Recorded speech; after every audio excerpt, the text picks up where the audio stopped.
Hello बच्चों, welcome back to your channel chemistry made easy. मैं अखिल और आपके सामने सॉल्यूशन चैप्टर में लेक्चर 3 लेके आया हूँ which was related to the colligative properties. हम लोग इससे पहले के दो लेक्चर्स में पहली और दूसरी colligative property that is relative lowering of vapour pressure और elevation of boiling point discuss कर चुके हैं। अब हमारी जो थर्ड कॉलिगेटिव प्रॉपर्टी है that is related to the freezing point, वो हम लोग आज डिस्कस करेंगे। तो जो थर्ड प्रॉपर्टी है is related to the freezing point. और फ्रीजिंग पॉइंट से रिलेटेड जो प्रॉपर्टी है that is depression in freezing point. तो this is our third colligative property जो हमें आज डिस्कस करनी है, तो बहुत ध्यान से समझिएगा। तो डिप्रेशन इन फ्रीजिंग पॉइंट से पहले हम लोग को पता होना चाहिए कि व्हाट इज फ्रीजिंग पॉइंट। तो फ्रीजिंग पॉइंट की डेफिनेशन अगर पूछें तो कई सारी डेफिनेशंस आती हैं सामने, लेकिन अगर करेक्ट डेफिनेशन की बात करें, जैसे हम लोग बॉइलिंग पॉइंट में पूछे थे हम लोगों ने, तो उसमें ये पता चला था कि actually the boiling point was related to the vapour pressure of the liquid. उसी तरह से फ्रीजिंग पॉइंट भी हमारा वेपर प्रेशर से ही रिलेटेड होता है। जैसे हम बात करते हैं, सपोज फ्रीजिंग पॉइंट की बात करते हैं, तो फ्रीजिंग पॉइंट वो पॉइंट है the temperature at which the vapour pressure of liquid substance, sorry the liquid phase of a substance, liquid phase of a substance becomes equal to the vapor pressure of solid phase of that substance only.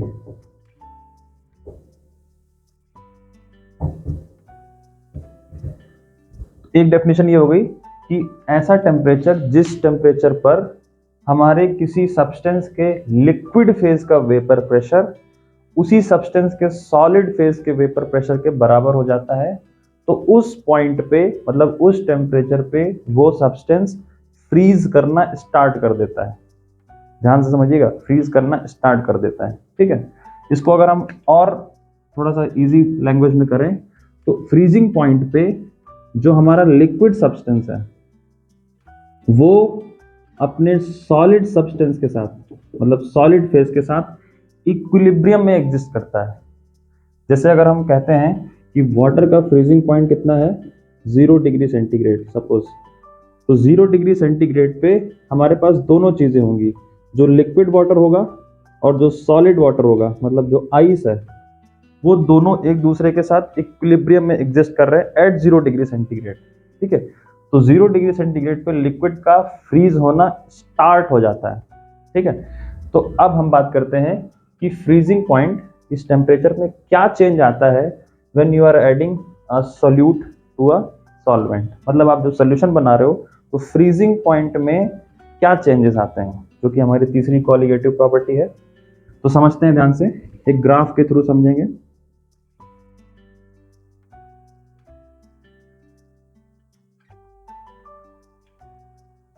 वही graph है जो हम लोगों ने पहले बनाया था boiling point वाले में। और ठीक है, तो हमारे पास वही सेम सिचुएशन, हमारे पास एक सॉल्यूशन है, मतलब एक सॉल्वेंट था पहले, उसमें हमने क्या मिला दिया है, सॉल्यूट मिला दिया है। ठीक है, हमने एक सॉल्यूशन बना लिया, नॉन वोलेटाइल सॉल्यूट है। यहाँ पे एटमॉस्फेरिक प्रेशर से कोई मतलब नहीं है हमें। ठीक है, अब हमें क्या करना है, हमें किसी सब्सटेंस को फ्रीज करना है, मतलब उसका टेम्परेचर कम करना है, उसका वेपर प्रेशर कम हो जाएगा अपने आप। वेपर प्रेशर कम करते करते कहाँ ले आना है, उसके सॉलिड फेज के वेपर प्रेशर के बराबर करना है। बॉइलिंग पॉइंट में क्या था, हम लोग को टेम्परेचर राइज करना था और वेपर प्रेशर को बढ़ाना था। यहाँ पे क्या करना है, हमें फ्रीज करना है, जमाना है उसको, तो क्या करेंगे, वेपर प्रेशर को कम करेंगे। तो मान लेते हैं हमारे पास एक सॉल्वेंट है जिसका वेपर प्रेशर कुछ इतना है, मान लीजिए उसकी वैल्यू ये है, यहाँ पे इसके सामने आ रही है कुछ। ठीक है, तो इस सॉल्वेंट को हमें फ्रीज करना है, तो हम क्या करेंगे, टेम्परेचर को डिक्रीज करेंगे, तो वेपर प्रेशर अपने आप डिक्रीज करने लगेगा। तो ये ग्राफ कुछ नीचे इस तरह से आएगा। ठीक है, इस तरह से। एक पॉइंट क्या होगा, एक पॉइंट पे जब हम टेम्परेचर डिक्रीज कर रहे हैं, इसका वेपर प्रेशर डिक्रीज होता रहेगा, डिक्रीज होता रहेगा, डिक्रीज होता रहेगा, लेकिन एक पॉइंट में क्या होगा, वेपर प्रेशर एक ऐसी पर्टिकुलर वैल्यू पे पहुंच जाएगा जहां पर ये जो सॉल्वेंट है, जिसको हम अभी लिक्विड फॉर्म में ले रहे हैं, दैट इज लिक्विड सॉल्वेंट, इसी को तो फ्रीज करेंगे। इस लिक्विड सॉल्वेंट को, जिसका वेपर प्रेशर हम लोग कम करते आ रहे हैं, ये फ्रीज होना स्टार्ट हो जाएगा। मतलब इस पॉइंट पे सपोज फ्रीज होना स्टार्ट हो गया है, तो इस पॉइंट पे, यहाँ पे लिख दे रहा हूँ, इस पॉइंट में लिक्विड और सॉलिड आपस में इक्विलिब्रियम में एग्जिस्ट करने लगेंगे तुरंत। और अगर इस पॉइंट के बाद, जैसे मान लीजिए हमने डिक्रीज किया वेपर प्रेशर, एक पॉइंट ऐसा आया जहां पे ये लिक्विड फ्रीज होना स्टार्ट हो गया, उसके बाद भी अगर हम टेम्परेचर डिक्रीज करते हैं तो क्या होगा, फिर से ये ऐसे होगा, वेपर प्रेशर कम होगा और टेम्परेचर डिक्रीज करते जा रहे हैं। तो उसके बाद क्या होगा, यहाँ पे तो फ्रीजिंग स्टार्ट हो गई, ठीक है, इसके बाद का जो सॉल्वेंट होगा वो हमारा किस स्टेट में कन्वर्ट हो चुका होगा, सॉलिड स्टेट में। मतलब ये जो ग्राफ रिप्रेजेंट कर रहा है, जो सेकंड पार्ट है ग्राफ का, that is of solid solvent. पहले क्या था, लिक्विड सॉल्वेंट, फ्रीज होना अभी स्टार्ट नहीं हुआ है, इस पॉइंट पे फ्रीज होना स्टार्ट हो गया है हमारा, ठीक है, तो इस पॉइंट पे फ्रीज होना स्टार्ट हो गया है, मतलब यही हमारा फ्रीजिंग पॉइंट है, ठीक है। तो ये हमारा सपोज दिस इज T1, ये हमारा सॉल्वेंट का फ्रीजिंग पॉइंट हो गया, ठीक है। और अगर इसके बाद भी हम टेम्परेचर डिक्रीज करते हैं तो ये जो सॉल्वेंट था लिक्विड वाला, वो सॉलिड फॉर्म में कन्वर्ट होना शुरू हो जाएगा, मतलब अब प्रॉपर वो जम चुका है, ठीक है। तो अब हमें क्या करना है, ये सॉलिड फेज आ गया उसी सॉल्वेंट का। अब हमें क्या करना है, सोल्यूशन का देखना है कि सोल्यूशन के फ्रीजिंग पॉइंट में क्या फर्क आता है। तो ऑब्वियस सी बात है, आपको पता है पहले से कि जो हमारा अगर ये सॉल्वेंट का वेपर प्रेशर है तो सोल्यूशन का इससे थोड़ा कम होगा, क्योंकि जब नॉन वोलेटाइल सोल्यूट मिलाते हैं तो वेपर प्रेशर क्या हो जाता है, कम। तो सोल्यूशन का हमारे पास मान लीजिए वेपर प्रेशर इतना है, ठीक है, सपोज इससे कम होकर यहाँ पे आ गया इस पॉइंट पे कुछ। अब इसको मुझे क्या करना है, फ्रीज करना है। तो क्या करना है, इसका टेम्परेचर हम डिक्रीज करना स्टार्ट करेंगे। डिक्रीज करेंगे, हमें क्या करना है, सॉल्यूशन का फ्रीजिंग पॉइंट निकालना है। मतलब इस सॉल्यूशन का फ्रीजिंग पॉइंट कब निकलेगा, जब इसका वेपर प्रेशर हमारे इस सॉल्वेंट के जो सॉलिड फेज के बराबर हो जाएगा। मतलब इस सॉल्यूशन के वेपर प्रेशर को सॉल्वेंट के सॉलिड फेज के वेपर प्रेशर के बराबर करना है। तो ये ग्राफ हमारा ऐसे चलेगा, ऐसे चलेगा, और जिस पॉइंट पे, सपोज यहाँ पे, इस पॉइंट पे ये ग्राफ इस पहले सॉल्वेंट वाले को कट कर रहा है। इस पॉइंट पे क्या होगा, अगर ये ग्राफ हमारा सॉल्यूशन के लिए है तो सॉल्यूशन का वेपर प्रेशर इस पॉइंट पे सॉलिड सॉल्वेंट के वेपर प्रेशर के बराबर हो गया। देखो, लिक्विड फेज का वेपर प्रेशर सॉलिड फेज के बराबर हो जाए तो ये जो पॉइंट होगा, इस पॉइंट के करस्पॉन्डिंग जो टेम्परेचर होगा, T2 है सपोज, तो ये हमारा हो जाएगा सॉल्यूशन का फ्रीजिंग पॉइंट। तो हमारे पास दो चीजें हो गई हैं। So this is T1 freezing point of solvent, ठीक है, फ्रीजिंग पॉइंट ऑफ सॉल्वेंट हो गया T1।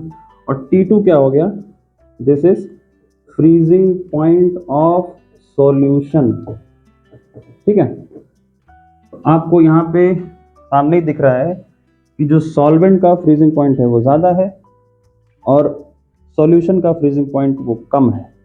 तो freezing point of solution is lower than the freezing point of solvent if you are adding a non volatile solute.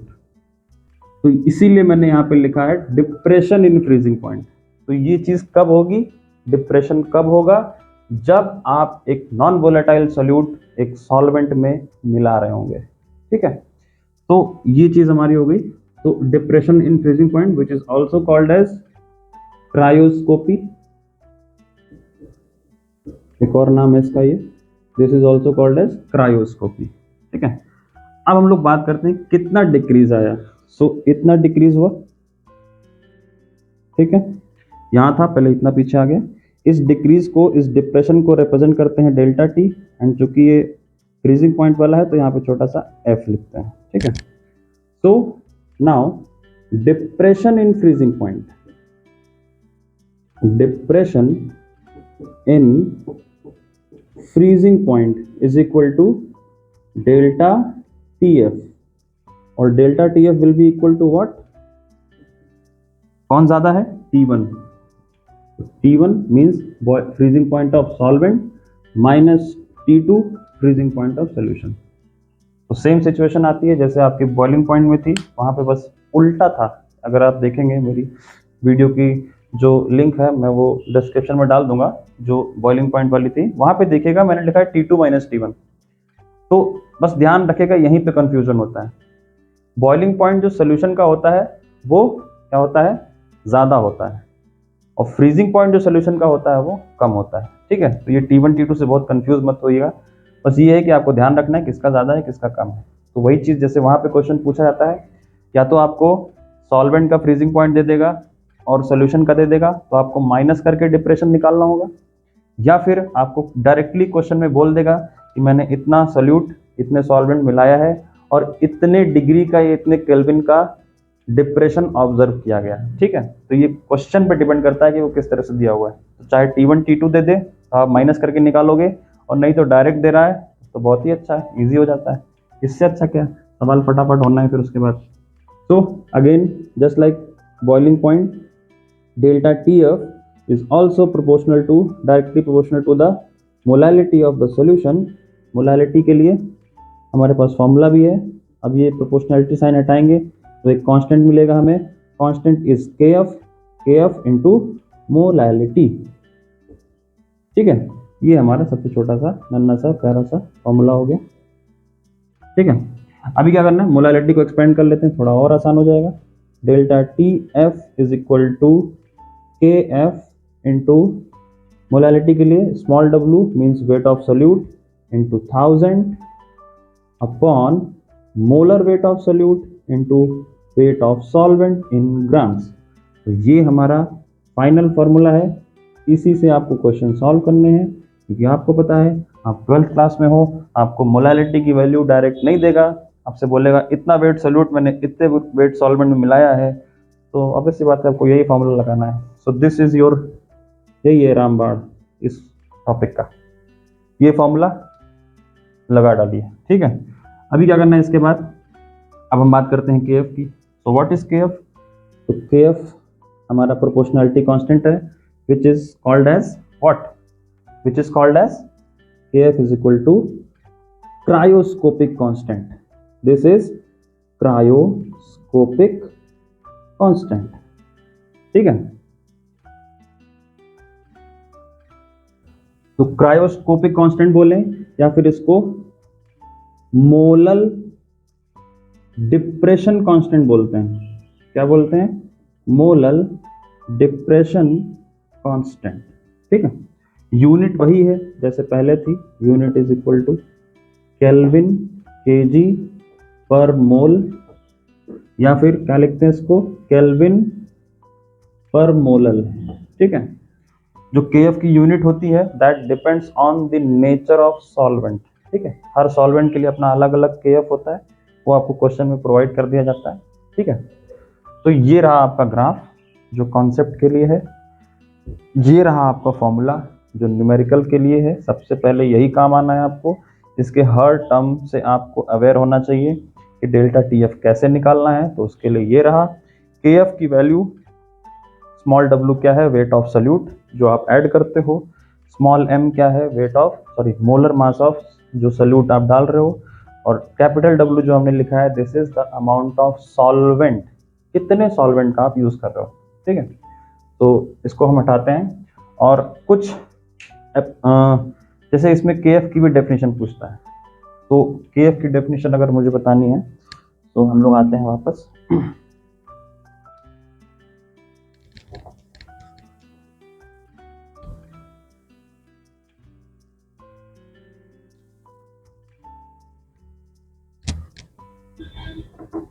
देखिए main चीज है formula याद करना। फॉर्मूला याद करना बहुत डिफिकल्ट चीज नहीं है, याद रखना बहुत डिफिकल्ट चीज है। ठीक है, याद तो हर आदमी कर लेता है, और बस उसको एग्जाम तक याद रखना है किसी तरह से। ठीक है, वो डिपेंड करता है आपके ऊपर। तो नाउ मोलल डिप्रेशन कांस्टेंट, मतलब क्रायोस्कोपिक कांस्टेंट की डेफिनेशन आपसे पूछी जाएगी तो आप क्या लिखोगे? वही सेम चीज, बहुत इजी है। हमारे पास फॉर्मूला था delta T F is equal to K F into molality. ठीक है, अब क्या करना है आपको? मोलैलिटी की वैल्यू मान लेते हैं हम लोग, क्या है? The molality of the solution is, let molality of the solution is equal to 1 unit molar solution है। तो अब क्या करेंगे आप? तो delta T F will be equal to K F. तो बस डेफिनेशन कितनी आसान हो गई। जो हमारा डिप्रेशन, सॉरी, जो मोलर डिप्रेशन कांस्टेंट, मतलब जो क्रायोस्कोपिक कांस्टेंट है, इज इक्वल टू व्हाट? ये डेल्टा टी एफ है। डेल्टा टी एफ क्या है? इज इक्वल टू डिप्रेशन, मतलब कितना कमी हुआ, कितना डिक्रीज हुआ, depression in freezing point of solution, depression in freezing point of solution when 1 mole of solute. Molality हमने क्या रखी है? मोलैलिटी हमने ली है 1। इसका मतलब ये हुआ कि 1 मोल सॉल्यूट हमने 1 kg ऑफ सॉल्वेंट में ऐड किया है। तो 1 mole of solute is added to 1 kg of solvent. कितनी आसान सी डेफिनेशन है। ठीक है, फॉर्मूला हमारे पास है ही है। मोलैलिटी की वैल्यू 1 रखी, डेल्टा टी एफ आ गया हमारा के एफ के बराबर। सो द डेफिनेशन बिकम्स के एफ की वैल्यू डेल्टा टी एफ के बराबर होगी जब हमारा सोल्यूशन 1 मोलल का होगा। ठीक है, ये है हमारा छोटा सा definition, molar depression constant. Now अब इसमें कुछ फ्रीजिंग पॉइंट से रिलेटेड कुछ क्वेश्चन पूछे जाते हैं, जैसे एप्लीकेशंस ऑफ फ्रीजिंग पॉइंट। इस प्रॉपर्टी से रिलेटेड कुछ क्वेश्चंस पूछे जाते हैं छोटे छोटे। जैसे आपसे पूछा जाता है पहला कि जो हमारे हिली एरियाज होते हैं जहाँ पे बहुत ज़्यादा स्नोफॉल होता है, तो वहाँ पे क्या होता है? रोड सारी आइस से कवर हो जाती हैं। ठीक है, बर्फ़ से कवर हो जाती हैं। तो वहाँ पे जो ट्रांसपोर्टेशन होता है, आना जाना सबका गाड़ियों से, बहुत डिफिकल्ट हो जाता है। तो उस चीज़ से निपटने के लिए हम लोग क्या करते हैं और उसमें कौन सा कॉन्सेप्ट लगता है? तो फ्रीजिंग पॉइंट से रिलेटेड ही है वो।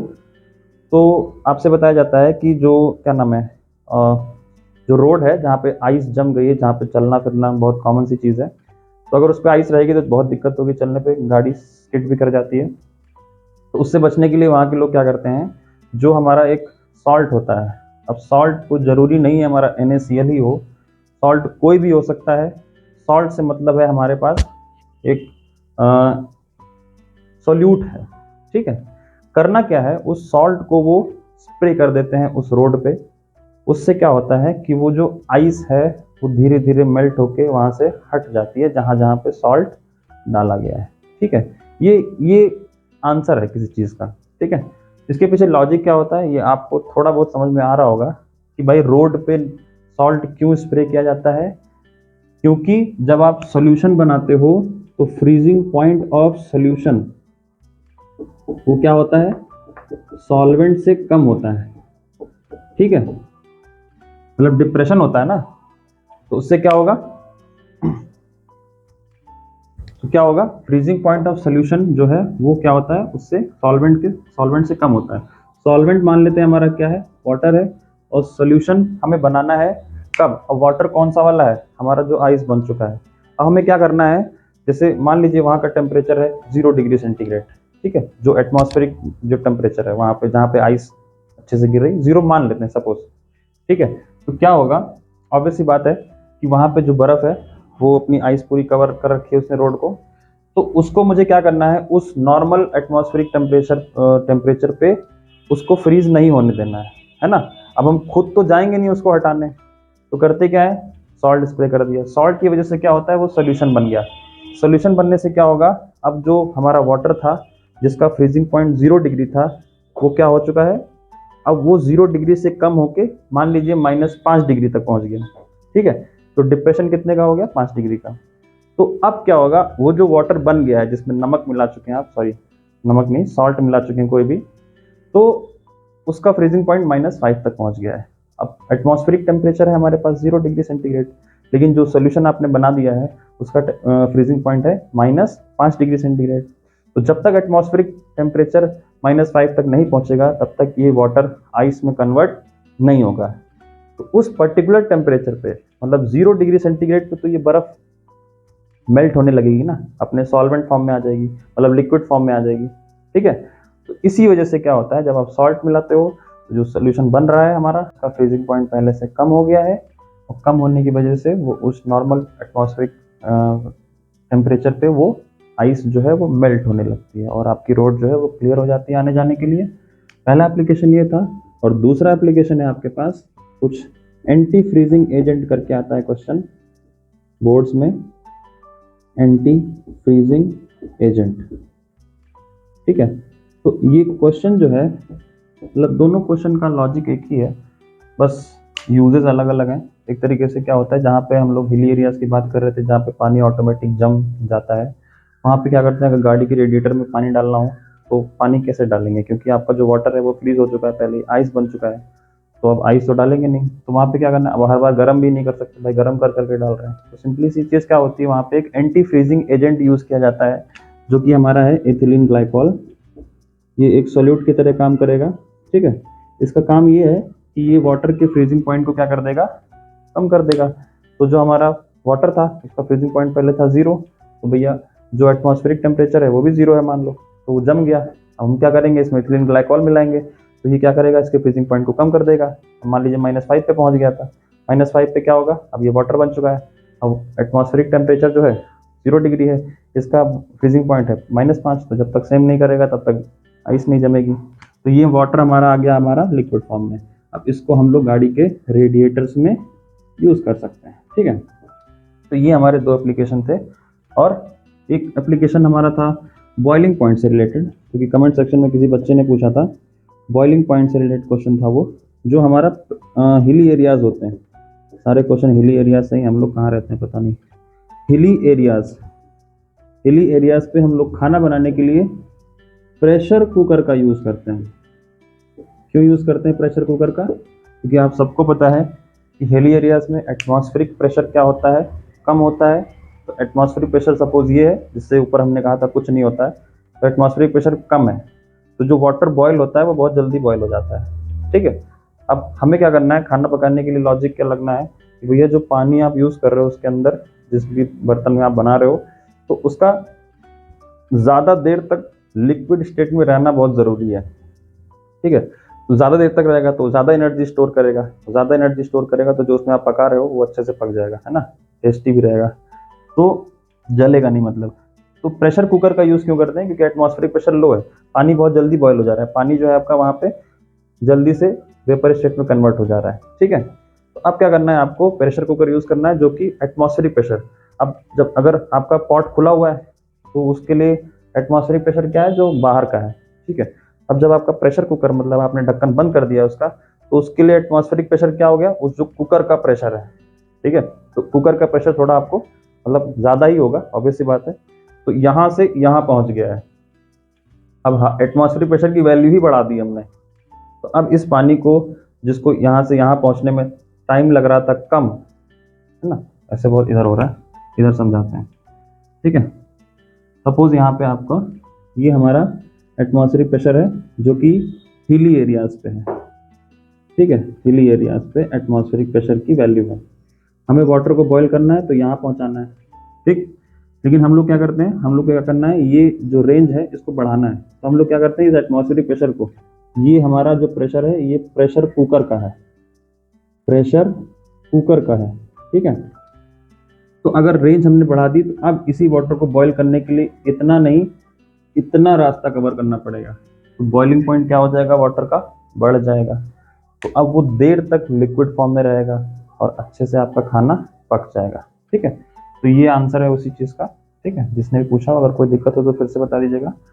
इन सब टॉपिक से रिलेटेड कोई दिक्कत हो तो आप मुझे बता दीजिएगा कमेंट सेक्शन में, मैं उसका आंसर फिर से नेक्स्ट लेक्चर में दे दूंगा। ठीक है, सो आपको अच्छे से पढ़ना है ये। हमारी चौथी कॉलिगेटिव प्रॉपर्टीज हम लोग अपने नेक्स्ट लेक्चर में कवर करेंगे। तब तक के लिए थैंक यू।